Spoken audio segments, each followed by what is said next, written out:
Just released data on police response times has some concern the protest at the 4th Precinct is becoming a safety factor.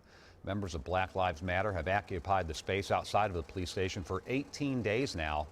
The call for an end to that protest got even louder today as members of the black faith community started looking for some kind of compromise. WCCO's Reg Chapman looked at the numbers. So, Reg, have police response times been affected on the north side?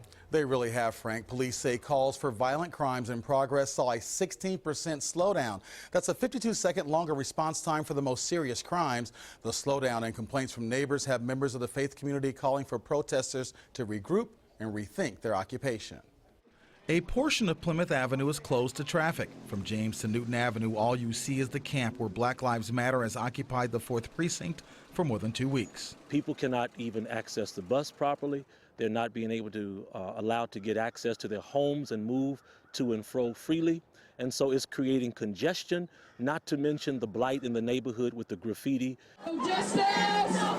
Minneapolis police say the protest has played a part in slower response times. Public reports say calls for crimes in progress are 52 seconds slower since the protests began. Other calls are 2 minutes slower. I think it's a reason, but I also want to talk about, that we have had those other homicides, and those are labor intensive, and we are training recruits at this point too. Police say officers from other precincts are answering calls on the north side, mainly because 4th Precinct officers have been forced to stay inside to protect the building. We're looking to keep the movement going, but we need to do something different than this occupation in our own community. Keaton says everyone wants the truth to be brought to the light, but he feels the protest has lost sight of what's important. Jamar Clark is important.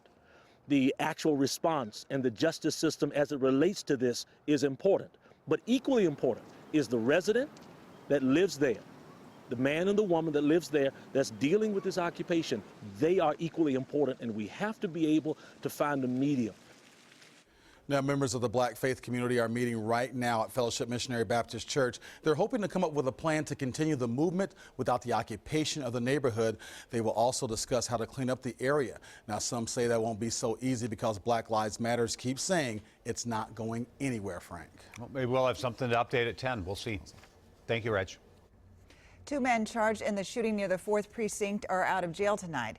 Joseph Backman and Daniel Macy posted bond. They're both charged with second-degree riot with a dangerous weapon. Nathan Gustafson faces the same charge, and he is still behind bars. So is Alan Lance Scarcella. He is the accused shooter and facing assault charges.